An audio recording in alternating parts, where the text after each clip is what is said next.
Well, thank you guys for coming to Writer's Lunch. I recently went to Los Angeles for the AWP conference and had a great time. Absolutely. And I would like to tell y'all about it as well as give you some tips and tricks towards going to cons as a writer in general, for sure. So, questions are always encouraged, absolutely. And anything you want to put into the chat, say hi, Shannon. If you have a chance to mention anything as people go through, or if you have questions, interrupt me. It's all good. This is a bit free form, and I'm going to stop halfway through to do a swag review as well. So, hello, y'all. I'm Sean Morrissey Carroll. I'm an editor with Tomeworks Editing Collective. You can always check us out, tomeworksedits.com, and also the programming coordinator with Writespace Writing Center. So very fun to do stuff with them and to go to AWP and have kind of like two things that I was talking about. You know, if you consider three, was going as an author, definitely got some questions about that. I was going as a editor and I was going as a coordinator for an organization. So in different conversations, pivoting different ways. I had lots of things to talk about and cards to hand out at times. Absolutely. So AWP is the Association of Writers and Writing Programs, and it travels around. So this year it was in Los Angeles. Next year it will be in Baltimore. The year before it was in Kansas City, and as you can see right here, Seattle and Philadelphia. And it tries to highlight the different regions of the country as it moves around from place to place. And as I kind of go into the structure of it, that becomes more evident as far as, who gets to do things and stuff, who has more firepower and is able to kind of like show the rest of the states what they are working on. They all come with their own little uh, uh, uh, uh, caveats as well, for sure. It costs more for someone from Florida to get to Seattle than it would be to get to San Antonio, and vice versa, for sure. So you get different representations over the years, and that's pretty cool versus a con that is always in the same place, and you might always see the same people. This is kind of moving around, and I do appreciate as well that it gives you the opportunity to be a tourist in these places too. And I did enjoy that very much in LA. So, what really is AWP? So, it's AWP is creative writers who have advanced degrees. That's almost all of them, either in their academic element or in a spin-off nonprofit or for-profit companies and organizations that seek to expand their reach and popularity and bolster the MFA system. They want people to go through this to become writers. Individual writers who attend AWP are most often students or graduates of creative writing programs. AWP celebrates literary, poetry, and experimental fiction, but not so much the genres. It's not expressly against speculative and genre fiction, but only celebrates science fiction, fantasy, horror, and romance if the work has a higher reading level and eschews literary tropes. Those kind of go together. And I've always been trying to figure out where is this line when they say, oh, this is literary, and I'm like, yeah, but you have ghosts in it, or it jumps times, it's way into the future, it's way into the past, and that I think is really it, is genre fiction is expected to be written at about a seventh grade reading level, and AWP literary stuff is at about 11th grade reading level. Now, Can I that can I give you my take on absolutely this? Because has that absolutely has crossovers, and Shannon will talk about it. well, no, so I think you are right, but I think there's a little bit more to it. And I actually went into this pretty deep, but not here, but for the editing science fiction and fantasy class that I'm running for the Editorial Freelancers Association. And the biggest Please. thing that I see being different, there is clearly a writing style difference, but what the themes and motifs are inside of literary fiction is often vastly different and has relevance to the reader in their everyday life in a much more pertinent and potent way than the themes for, say, an epic fantasy, where you are never going to have to really battle good versus evil in some epic way, but you may have to look at like what do we owe society and what does society owe us, which would be a more common theme in a literary story, even about ghosts. So to me, the themes and like how large those themes are basically how pertinent those themes are to our lives, I think is a very big determiner of if it's literary or not. Totally understand, and I'm gonna fire back with Murderbot. You've read some of the Murderbot ones, I think, Shannon, and like the way that people identify with that character in Martha Wells' novels, which, by the way, is about to become a series and about to come out in May. But the way that people identify with that character and really feel the issues that they're going through, as well as their internal thoughts, is palpable. People love that character because they feel so much that it represents them, and that's pretty cool for sure. I the the way that you're putting it is totally correct.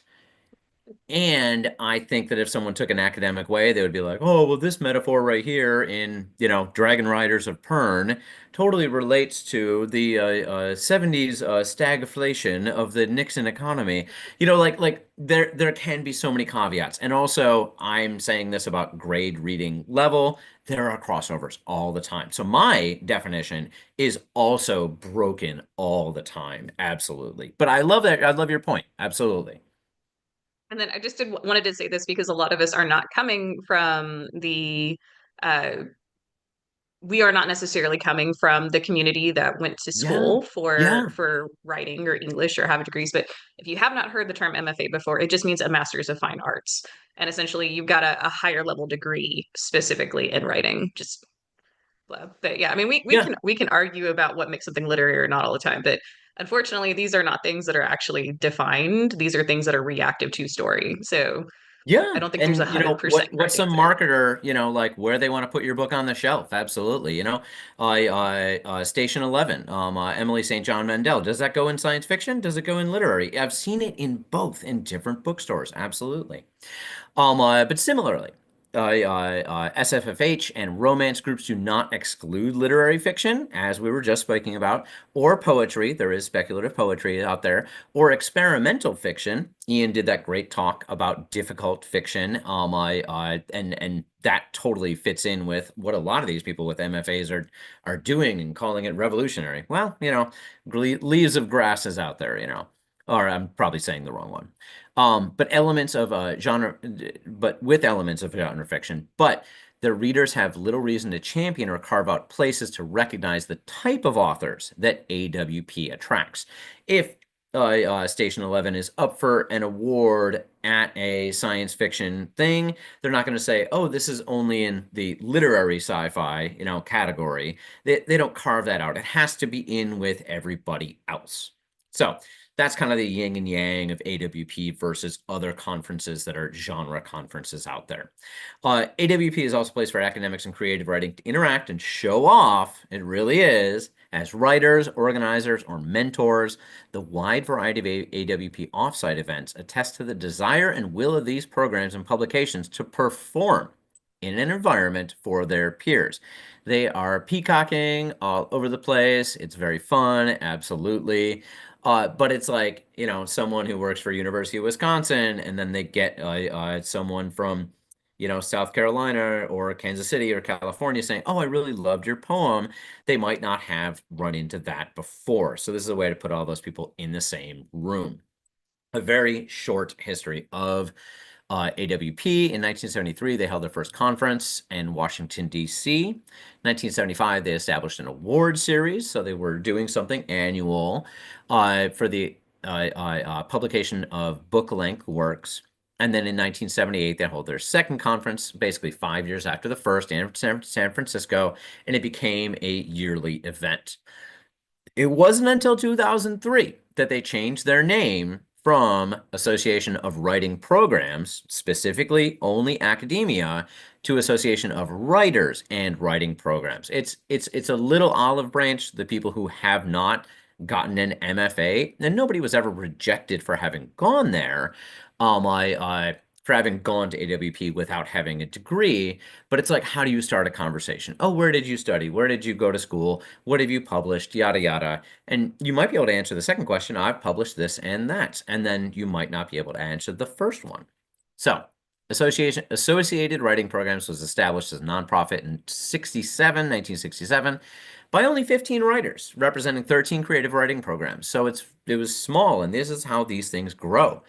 But English departments at the time were mainly conservatories of literature of the past, and scholars fiercely resisted creative writing programs. So, from the Iowa system in the 1950s, 1960s, teaching creative writing, this goes to 67 and then on into the 70s of trying to establish more infrastructure for kind of literary fiction. So AWP was created to overcome this resistance, to advocate for new programs, new different types of speaking, different places opening creative writing departments, and to provide publishing opportunities for young writers. If they went to a school, more likely than not. Today, AWP, now the Association of Writers and Writing Programs, supports colleges and universities as well as individual writers. And a lot of time that is people who have come and gone through these writing programs. This leads me to my first experience with AWP, and that is in San Antonio in 2020. Shannon was there as well, and it was an attempt. It was nice that it came to Texas. It was great. Writers and writing programs from San Antonio, Dallas, Houston. We had all driven there. Oklahoma, Louisiana, New Mexico. We had all driven there or gotten there quickly. No problem. We're setting up, and it's basically the first day or the night before the first day after we had set up. Shannon was actually setting up an EFA, Editorial Freelancers Association table, and then a plane lands in San Antonio. This plane was full of people who had COVID coming from China, and we watched in horror from a Riverwalk bar as just every TV station was blaring, "COVID is in the United States." The people who were getting taken off looked totally normal, and everyone in the staff that was handling them looked like they were out of a movie about a massive infection. Nobody knew what to think about this. This was mysterious illness from China. Oh, we're not going to worry about it yet. To, oh my gosh, it's in our country and for us in the city that we were in. Now, this is actually a military base just outside of San Antonio. Nobody in the city of San Antonio or anything had caught this. Nobody on a commercial flight, in the United States was transferring it, but we really had a situation of nobody knew what was going to go on. And so a vast majority of the different programs from across the country canceled their flights, stayed home, and we ended up with a situation that did not have any more people than probably this photograph right here. And by day three, it was even less. Like people were there for a day and just bolted. People were there for a day and a half and they bolted. There were all sorts of lectures that were just canceled, canceled, canceled. And we were wandering around in this. Love that you have a picture of my EFA booth in the middle there. I Like, do, absolutely. This was found on the internet, so it was a random chance, but yeah, yeah. absolutely. But it was like an attempt, it was great, and then circumstances just totally squashed the awesomeness of what it should have been, and everybody coming to Texas and hearing about great things that Texans were doing. I that was really tough, absolutely. So that's 2020, and that's the beginning of COVID, and of course, as we know, that went on for a year and a half of like people not traveling, not getting together, having to adjust, having to pivot to online. Hello, on Writer's Lunch, where we pivoted to online and never went back.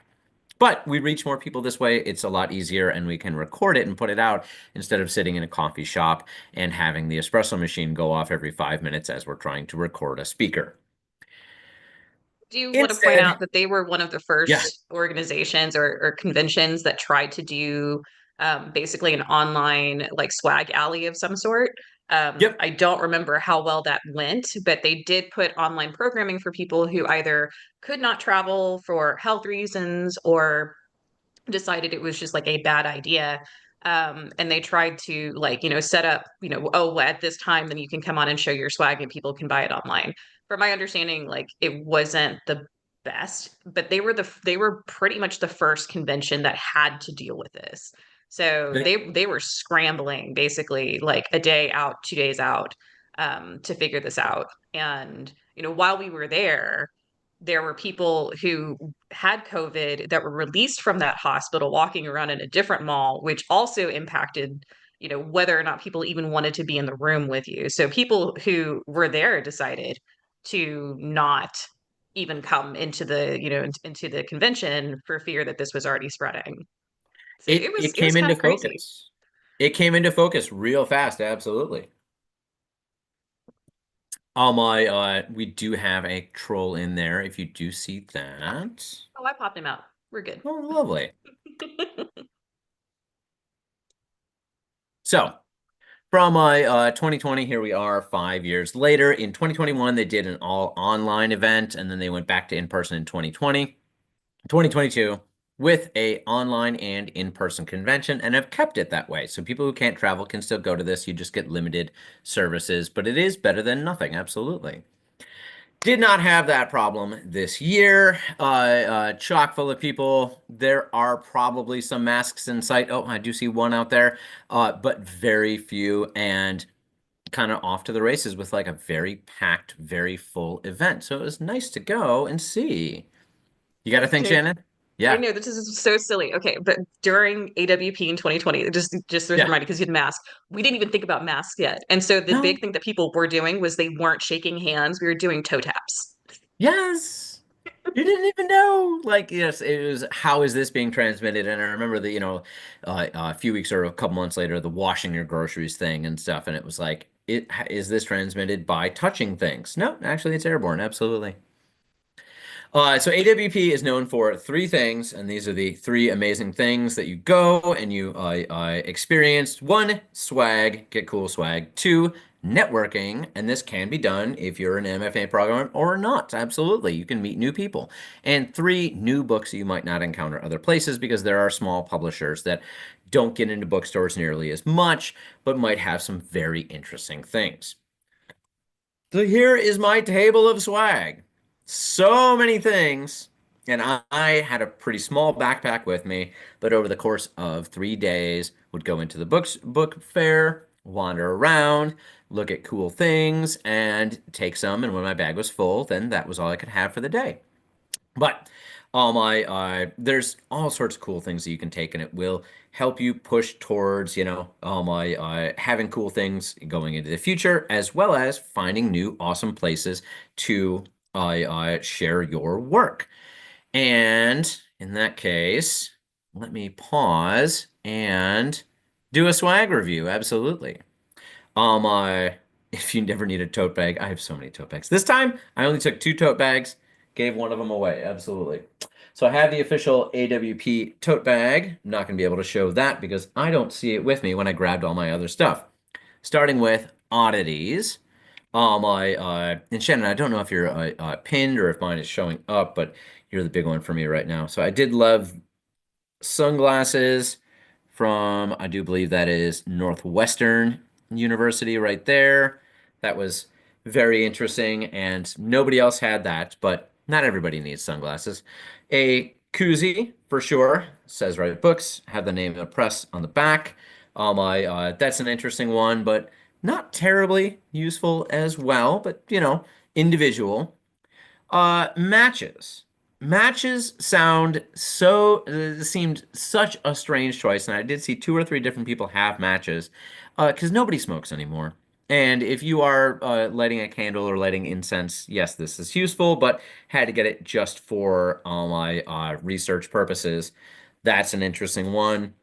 Um, Tiny notebooks, saw these. Sorry, I say that post-it notes. Post-it notes are an interesting thing as well, but you really run into a pretty high, a pretty low capacity for how many post-it notes you want to take.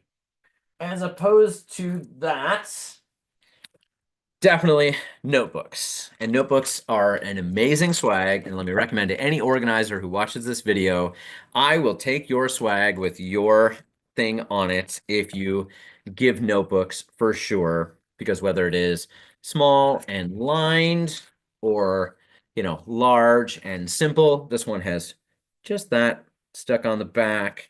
But I'll remember that. I'll keep it and I'll use it for different things. I here's one, a zine.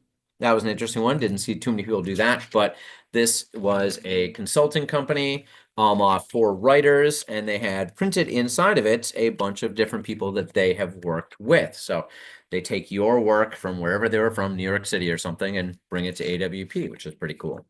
Iowa, as I said, the Iowa Writing Workshop.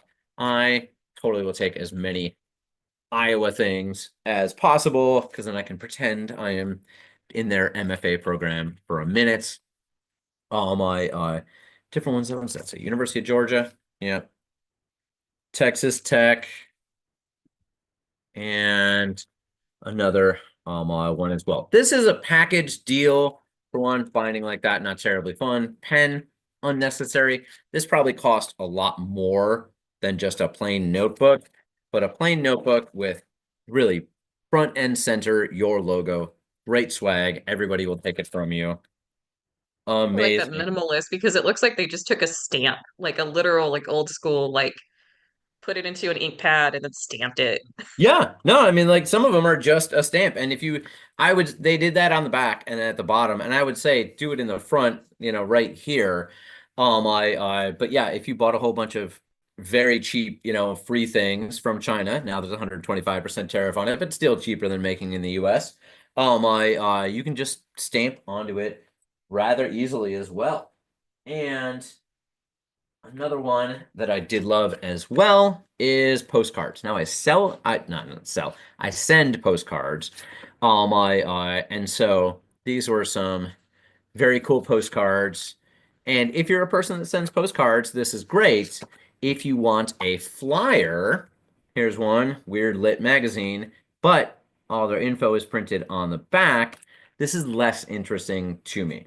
That's cool that you have a flyer, but if I take a flyer and it has a blank space on the back, then I will be much more likely to use it.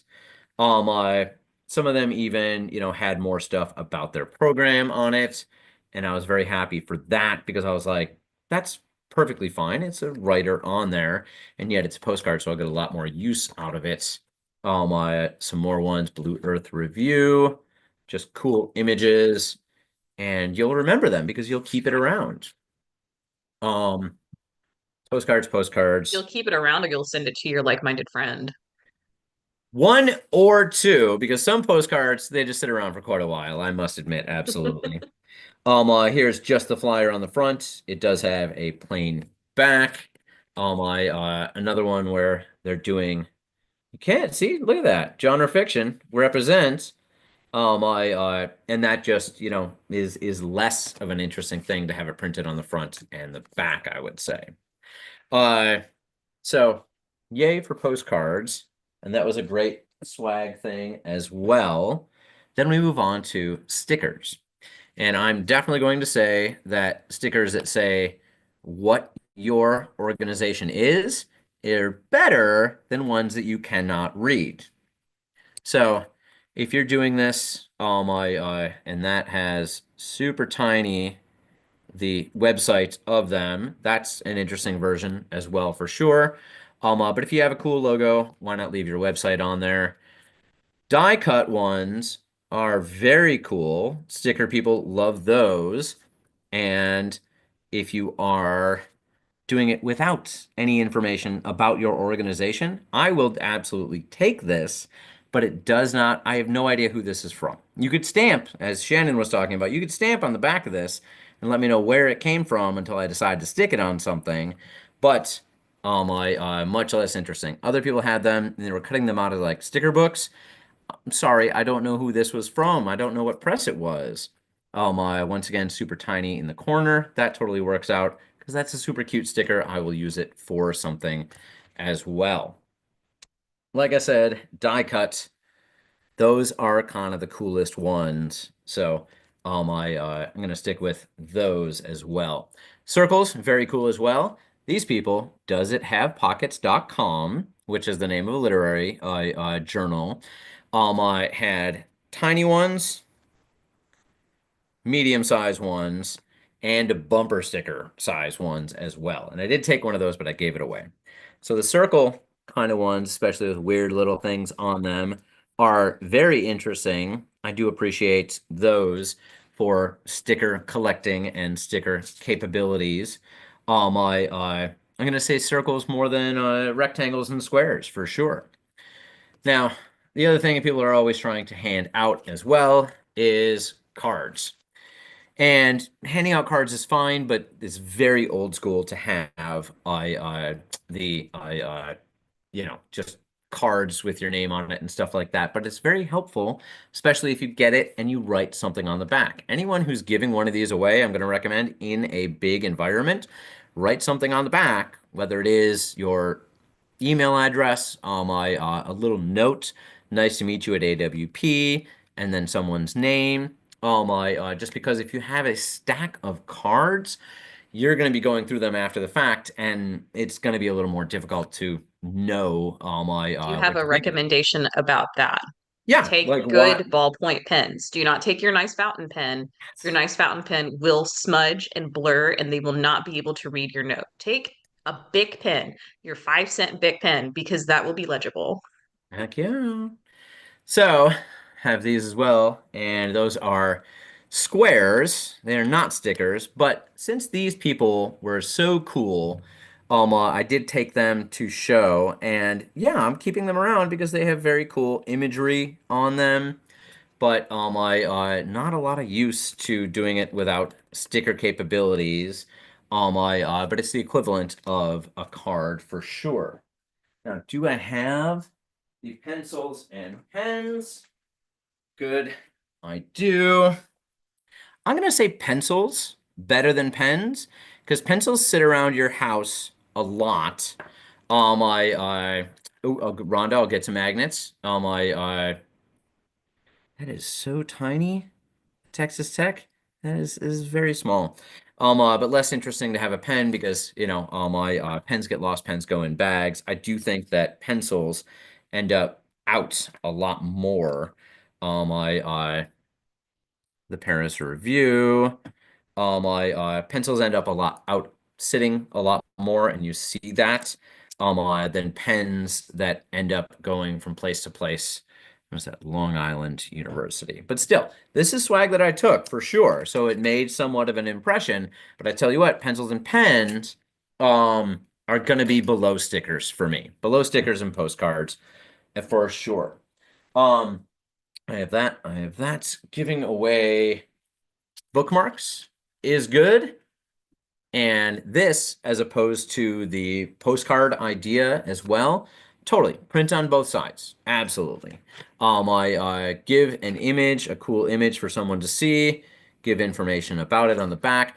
But there is a tolerance for bookmarks because once you have so many bookmarks, you're like, I already have 7. I'm not even going to use that many in a year. I'm going to use a receipt. There is a whole bookmark alignment chart out there about what you use for bookmarks for sure.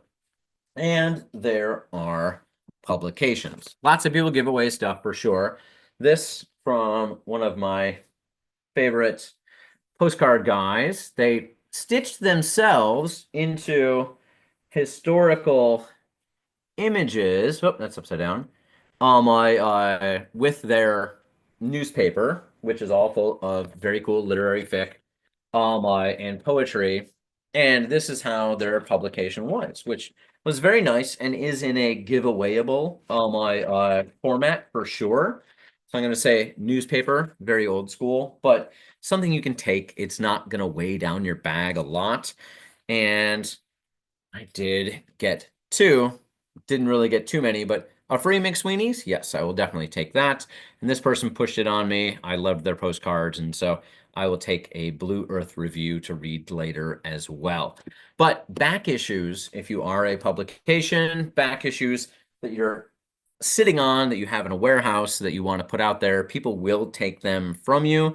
But I don't think you get nearly as much rememberability versus postcards and stickers for sure. So I'm going to say those are kind of the highest on mine. Do we have any questions? Do we have any thoughts on, people making zines, going out to things? What did I see Rhonda say there on the Or chat? magnets. Did you get any magnets? Like fridge Magnets. magnets? I took one magnet, and there were definitely more people giving away magnets. I but did not really go for them specifically. I think I left the magnet on the fridge in my Airbnb, but newer fridges don't always have that magnetic capability.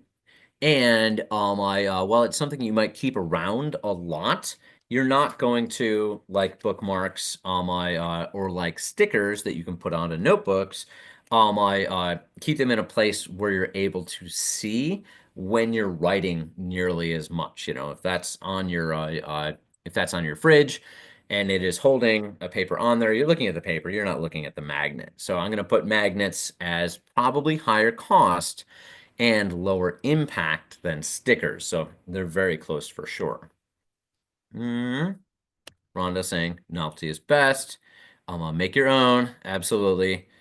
See, the fridge that came with our house is not magnetic. See, exactly. Yeah, I accidentally sent that to you directly, but yes, it annoys the crap out of me because there's a lot of beautiful things, in my opinion, that are magnetic, whether it be Mhm. like pretend book covers or your like, your kids, pictures from school that you got with a group of other things that you bought. But yeah, it annoys the crap out of me. But fridge magnets, unfortunately, are not something that I can grab.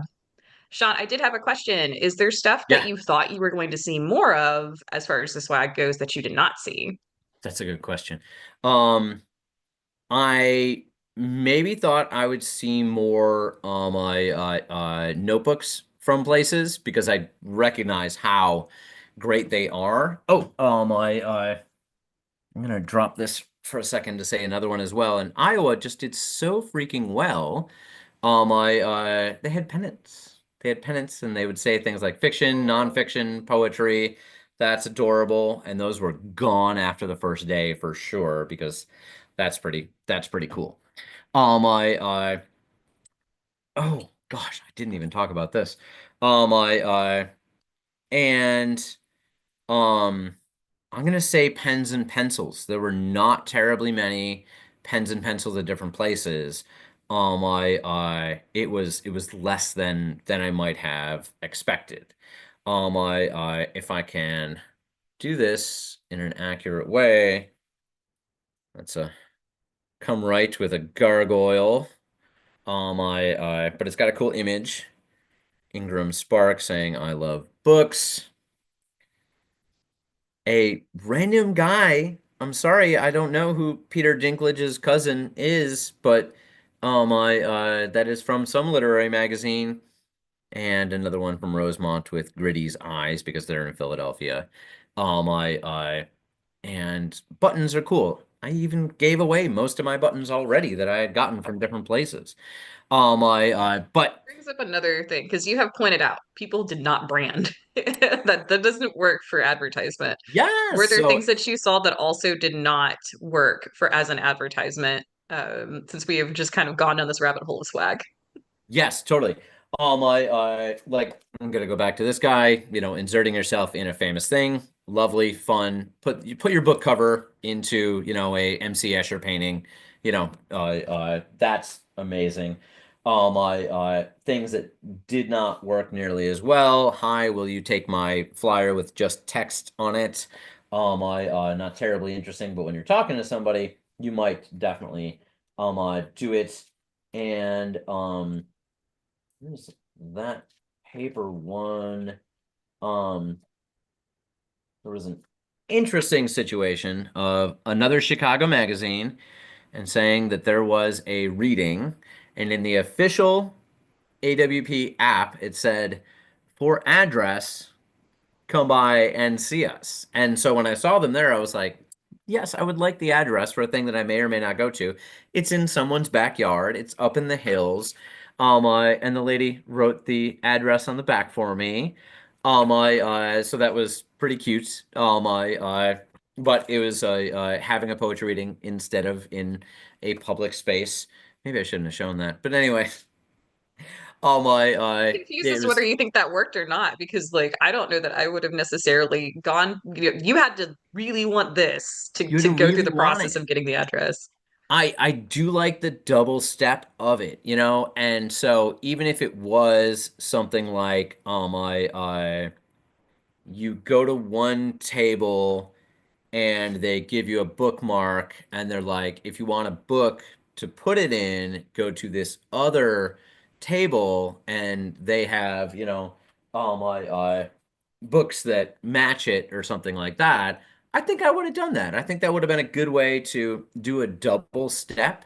I think people like kind of a rabbit, a rabbit hole, kind of a little hunt in there. The organizers could have done something as well. I don't have the flyer with me right now, but Houston is doing the indie bookstore crawl, and so you get stamps at all the different bookstores, and you can win prizes or be entered to win things if you visit more of these indie bookstores. And so I think people like kind of a hunt. Now, that is all over the city versus in the same room. I think in the same room it would work even better if you got things from different places. Yay, absolutely. I think that would work very well to push things forward to try and share who's visiting different things. And it doesn't have to be this, even terribly related to where you are. Maybe you're both from Minnesota or something like that, or you both, happen to have goose in your name. Did I have Silly Goose Press? The Silly Goose stuff might have all left because it was adorable. So, thank you for listening to Swag Review. Now on to networking and what AWP can do for you for sure. I went and saw poetry readings in many different situations, in an art gallery, at the book fair, in a photography studio, in a wedding venue slash macabre event venue, inside of a basement bar with a disco ball, and lastly, outside of like a pret a manger, like a little cafe, but outside on the patio. That last one did not work terribly well because the traffic behind us made it incredibly difficult to hear. What was it? Queer sexy poetry. And R.O. Kwan, who's kind of a famous author, was reading there. So a bunch of people came, but you couldn't even get into the space. And even if you were, you had LA traffic right behind you. It was very difficult to hear in downtown. But all the different things. It was nice. You go there, you grab a drink, you say hi before and after speakers, you meet the you can meet people. I'm always sketching in my sketchbook. I'm writing down little notes about things that people say. And so that was great. And then afterwards, you tell the readers, whoever you liked, that you liked their work. Absolutely. You might strike up a conversation there. It could be something right now, or because this is a con, this could be something where you see them at an event and then you run into them later. So play the long game, like don't try and push things, be too social right away. But if you tell someone that you really liked their work at a poetry reading or something like that, that's a great intro to, and be endearing and say hello. These are kind of the offsite things and this networking where it's like inside the space and also outside. But a lot of these were put on by different creative writing programs from around the country. So you could kind of gather the readers, like they all knew each other wherever they were from, or if it's an online publication or something like that, like Wax Paper, you can have everybody from across the country that contributes to your magazine finally be in the same place and be able to do a reading of a bunch of different things from your work. In their case, it's flash fiction. So that was very interesting. I really appreciated being able to go around and do the different spaces. There was some of that in San Antonio, but also a decent amount was canceled. It did definitely mean that at the giant space in San Antonio, It was easier to talk to somebody in a smaller environment to get into a conversation rather than people going from one lecture to the next. I have to do this. I'm hungry. I'm going back to my hotel, whatever. It's easier to talk to somebody in these kinds of spaces where you're in a small environment and separate from the main one. In addition, some of these took a drive, or in my case, a bus and a walk to get there. Other ones were right in downtown, and it was a 10-minute walk. You can take a cheap Uber, relatively cheap Uber, to get there. So that was nice that a lot of stuff was nearby, and in the different cities as they move on, I figure it's something where, a magazine from New York calls up a bar and says, "Hey, on a Friday night from 7 to 9, can we do a poetry reading in your space?" And it's a yes or no. You figure that out. But you just kind of enliven that space near the convention center very much. Absolutely. So I bet it helped those small businesses a lot. And there was not a lot of situations where it would be, in the lobby of a hotel, but they were there too. So corporations were playing ball as well. In addition, I was totally a tourist as well. So going to LA and having been to Orange County once, but not really exploring downtown, I got myself a bus pass, train pass, put 21 bucks on there, and rode all over the place. So the first night I went and took two trains north of downtown and a 15-minute walk. Went to an art gallery where there was a poetry reading, and across the street was a video store. All sorts of classic films, all sorts of DVDs. No, I could not rent a DVD and get it back to him, but I did buy a bunch of postcards from the guy with like very classic movies on them and stuff, and I just was taking pictures of the inside.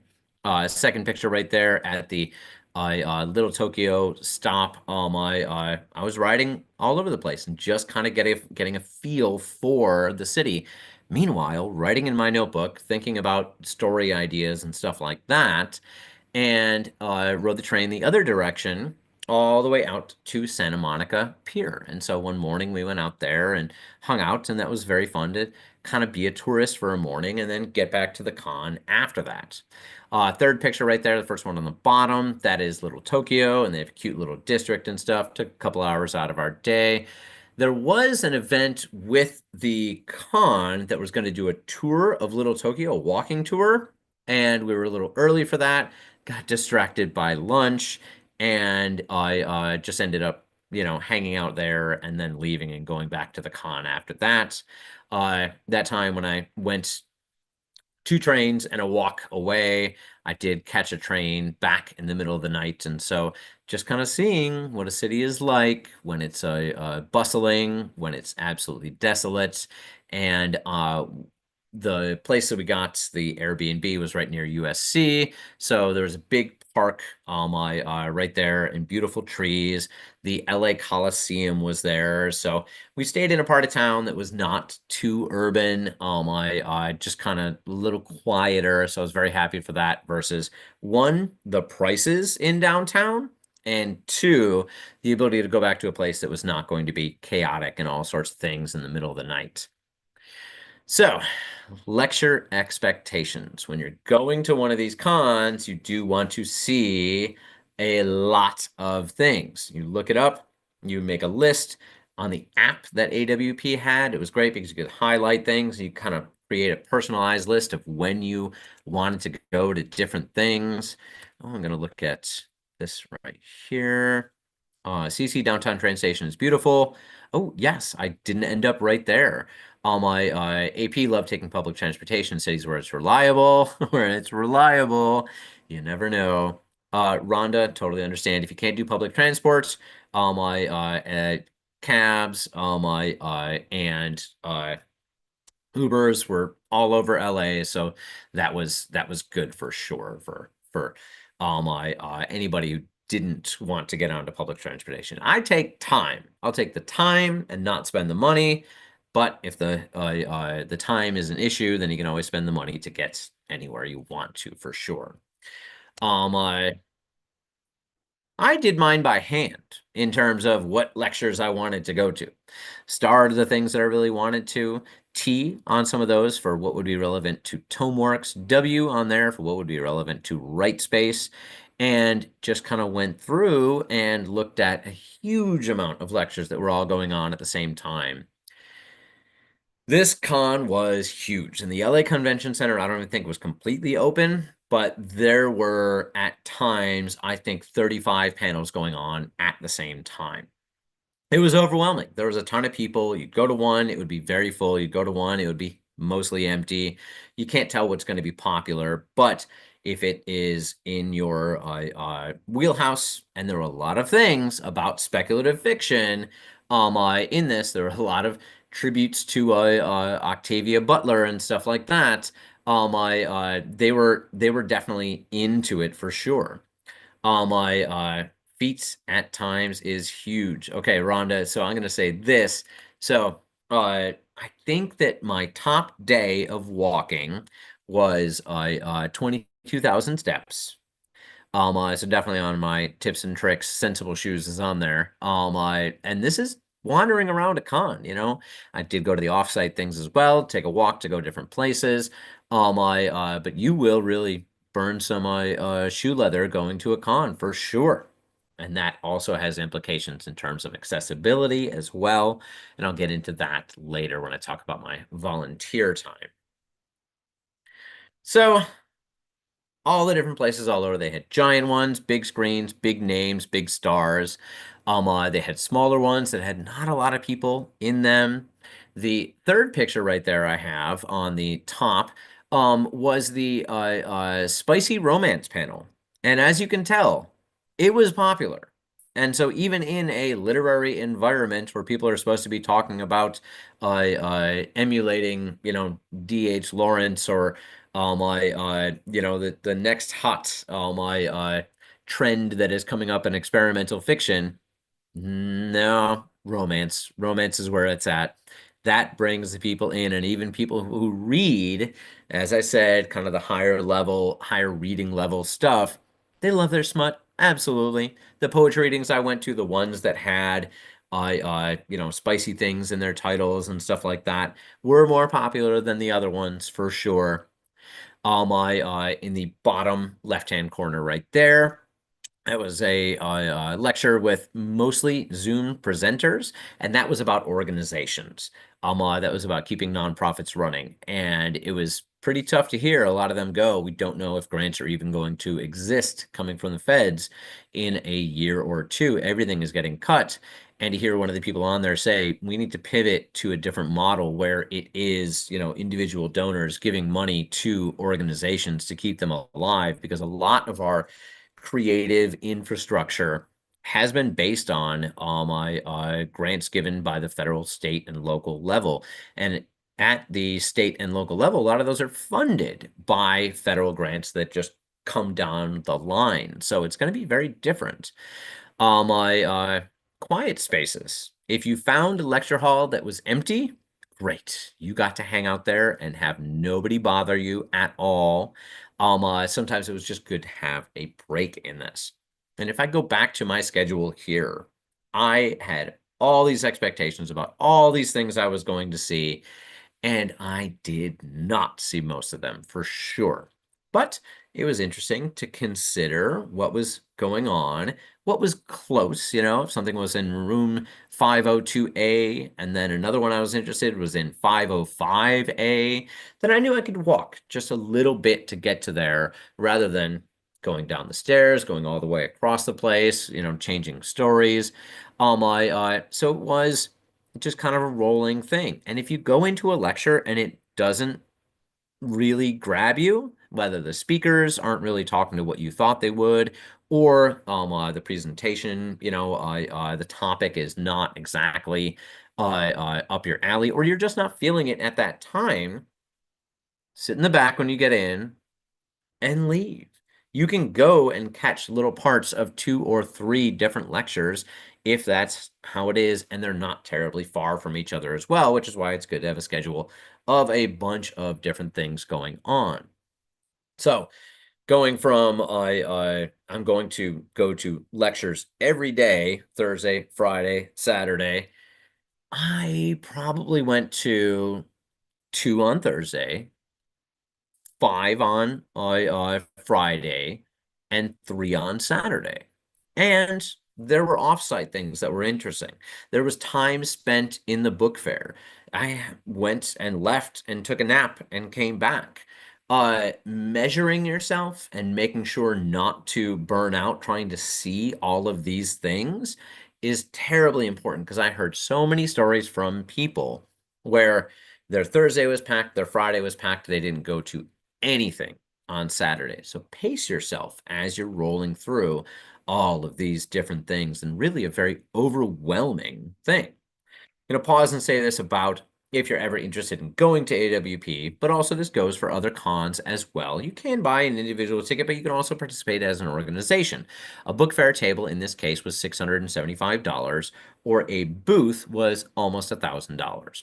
In case of individual, a panelist ticket costs $150. If you can get yourself in to be a panelist, or $290 as an individual going to this.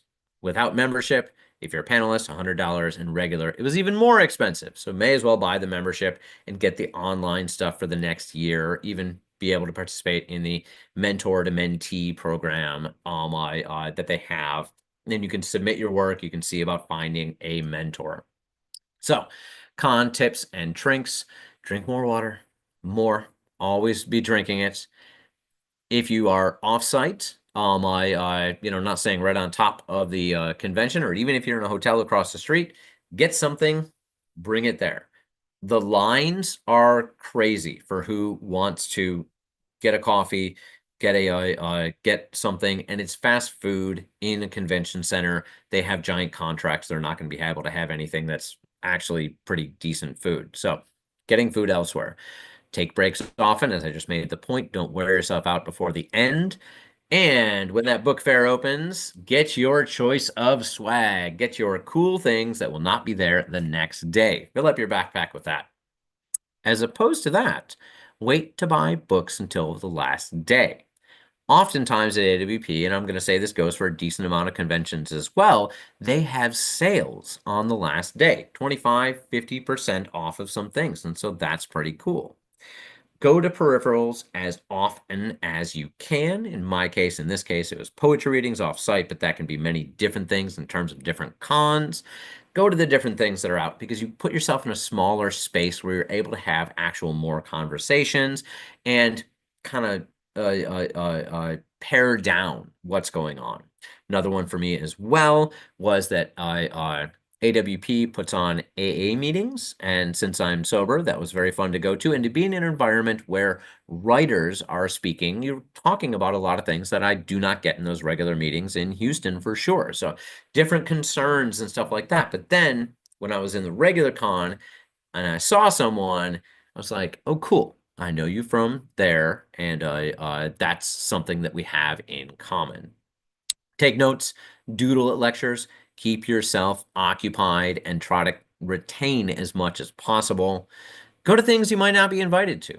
I went to one that was one of these lectures, and it was about organizations who could get themselves listed on the AWP site.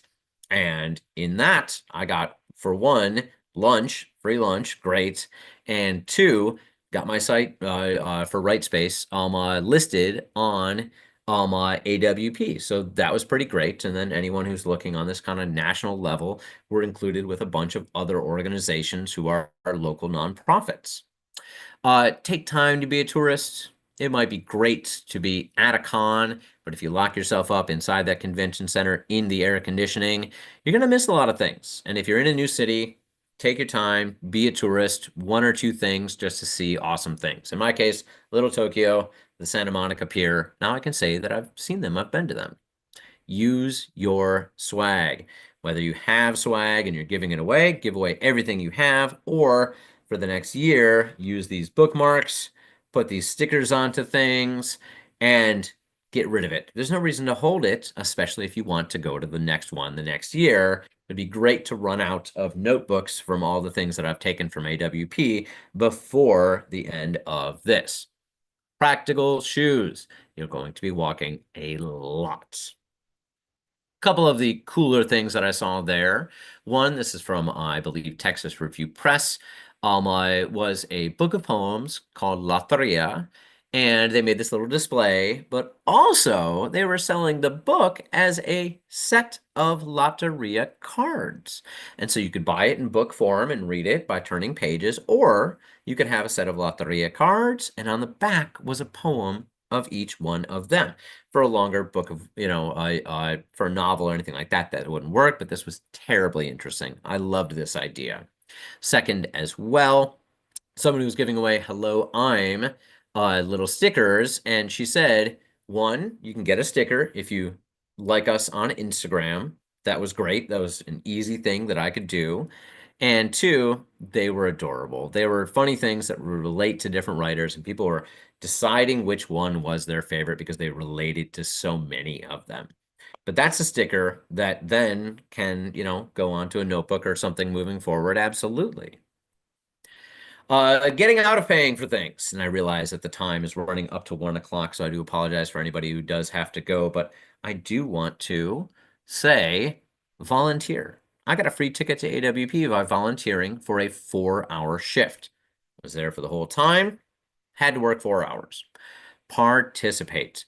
Be there as much as possible, volunteer for things, raise your hands, ask questions at lectures, go to the poetry readings, and when somebody says there's an open mic, yes, I did end up reading a poem at a poetry reading in a basement bar with a disco ball in the corner. That was great. I might never see these people from, I don't know, University of Nebraska Press again, but it was good to get myself out there and do that. If you can, stay with relatives, friends, or other congoers. Split those costs that are not going to be changing, whether that's a hotel, an Airbnb, whatever works. Don't buy food and drink at the event. Once again, this will save you a lot of money. Keep your water bottle. Most places, airports, as well as convention centers included, have that spot where you can fill up a water bottle. You don't need to be standing in line to get a drink. Public transportation. This number I have right here is the split between me and the person I went with, between $360 that she spent on Ubers and $21 that I spent buying 2 bus train tickets for me and her. Now, we both did benefit from this, but it was interesting to see the difference between the two things that she wanted to go to, things that I wanted to go to, and the ways that we got there. Snack when you can. I did love that in LA at every little convenience store. They had great oranges right at the counter right there. But that meant that I did not immediately have to eat when I felt the need to later on at the con. I could get off site and get something that was better quality and a better price. Books on sale or free. At the end of the con, they don't want to load them back up in the van and take them on home. They do want you to take them. And they will sometimes just be like, please buy this for 10 bucks, whatever works. And share. Share things with others. You might have just met somebody and you're at the con, you're in the line, you have to eat right now. Hey, do you want to get a big salad and we can split it? Like for sure. That makes a lot more sense than doing that. And you might make a new friend. It might be a little too personal, but just as a quick example as I move on through the slides. For example, on that last one, here's our train ride. It was a basically 15-20 minute drive, depending on traffic, or 33 minutes, a 15-minute walk, a 15 minutes train ride, getting off and going right to the convention center. So that was pretty easy. And if you're planning out your route, depending on what city it is, look for public transportation routes, the more reliable ones that are going to come all the time. And if most convention centers are in downtown, then you can usually find kind of a residential neighborhood that isn't terribly far away from that. One of the things towards the end, for sure, my volunteer time. I volunteered and had a 4-hour shift on Saturday morning starting at 7:30 a.m. And I volunteered for the section which was helping people with getting to things if they had accessibility issues. Now, I helped out a lady for about 2 hours or so, go from one to the next lectures, and uh, ADA is just the bare minimum. When you're in a convention center and you're encountering escalator, escalator, go all the way to the end to the elevator, and then the elevator has a quarter, an eighth of an inch to just barely get in a wide size wheelchair. That's pretty difficult. And as I'm going down the hallways, deciding what to go to, going to the next one, if it's a long walk for me, it is a much longer time for anybody that has accessibility issues. So it was very interesting to get a view into how this con goes if people are having issues with getting from place to place. She also had a service dog, and we're trying to get a service dog into an elevator when there's an eighth of an inch between her wheelchair and the edges of everything. I was very grateful to kind of see how that I was difficult for absolutely other people. I'm gonna pop into the chat real quick. Here we go. Yes, Rhonda, totally understand. On the floor with 5 books. At the state book fair. Take care, Rhonda, and nice. Thank you for the replies. Absolutely. So you might want to consider as well that there are a lot of other conferences out there, and someone might fit your type of writing better. But sometimes they can be pretty far away. Nebula, I do believe, is often held in California, if not all the time. The World Science Fiction Con, where the Hugos are, travels quite far. In 2023, they were in China. The Writers League of Texas always has one in Austin. It can be a bit pricey, but then again, look at volunteer options. On the center right there, a logo for Armadillo Con. Sorry, it doesn't say Armadillo Con, but that is a sci-fi convention that happens in Austin. Boucher Con is a mystery one that happens in Minnesota in the summer, which would be a lovely place to be to escape the Texas heat. And the New Orleans Poetry Festival, I do believe, is happening next weekend or this coming weekend. But these cons are all over, and so AWP might be like a bigger one out there, but smaller ones totally worth your time checking them out. Absolutely. And if you want to get a little version of that as well, I am working on an event, Writers Family Reunion, for the first weekend of May, where I'm kind of doing it as a lot of those peripherals, going from different bookstores to restaurants and trying to create the opportunity for people, writers in Houston, to meet each other, to talk, and to have some content, but much more it's about building community. And yeah, I think that my experience going to cons and seeing that is really helping me put this event together. As we finish this off right here, I'm going to say I'd be very interested in going to the next AWP, which is going to be held in Baltimore next year. And so it'd be very well represented by organizations in the Northeast. So AWP, once again, changing where they're going to be. And it's going to be a very different con to be on the other coast. And to see a city that I love very well and I'm already familiar with in Baltimore. Thank you guys for listening to that. Rhonda, yeah, New Orleans, always nice and sweaty, absolutely. AP, yes, Baltimore is very fun, absolutely. My it has kind of that New Orleans problem as well, where there is the poor and rich living very close to each other, and so you get a strong contrast between different neighborhoods that are right next to each other. And yeah, I'm willing to entertain any questions if anybody has any thoughts for sure. And I appreciate y'all coming and listening to my AWP wrap up. Absolutely. So while we're waiting, AP, if you're able, can you pop up and let people know what we're doing next week? And I have to apologize, the event is not listed yet. Hi. Yeah, now I have to remember what I said I was gonna talk about next week. Oh no. I think shoot, let me see if I can find it. I'm totally spacing. I'm really sorry. Okay. Let's say it's about how to integrate fairies into your story, no matter where your environment is. Definitely, there's always a room for the fae. No, that was not No, it. it's But while not. you are looking, I'll tell That's you what not we're it. doing the week after because it'll be Okay, yes, me. thank you. So for the writer's lunch on the 24th, we're going to be talking about your Amazon Kindle listings and what new authors often get wrong. So we'll be discussing the things that people do that actually make it harder for them to sell their book and how you can correct it. And then Anna, you're going to be talking about story structure next week. That's it. That's it. Yes. It's like, God, I knew I had a topic. Hey, there Yeah, could be fairies involved for all you know. Yeah. yeah. There were a lot of questions about story structure. Was it in a previous writer's lunch?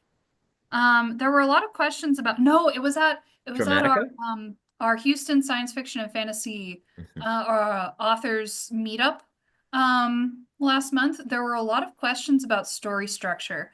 And so I was like, "Ooh, I want to talk about that." So um I've done the hero's journey on Writer's Lunch before, so I'm not really going to focus on the hero's journey. I'm going to try focusing on other kinds of story structures. So yeah, we're going to talk about that. It should be fun. So Sorry, I I will was get that totally up shortly, spacing. but she can. Sorry, I gotta go on. No, no. I was just saying I was totally spacing on what I had said I was going to talk about next week. Yeah, it's because you actually have a couple of things already in motion. So I apologize for not prompting you better. But that will get up this afternoon. And I apologize for that being delayed. And I will try to get all of the other writers' lunches on Eventbrite, Meetup, and on Facebook. Again, though, we are moving all of our videos kind of slowly off of Facebook. We have years worth to do because Facebook has started doing this thing for anything that you did that was live, they're going to get rid of. So Sean, do you have the link to our YouTube channel so people can start checking things out if they missed it?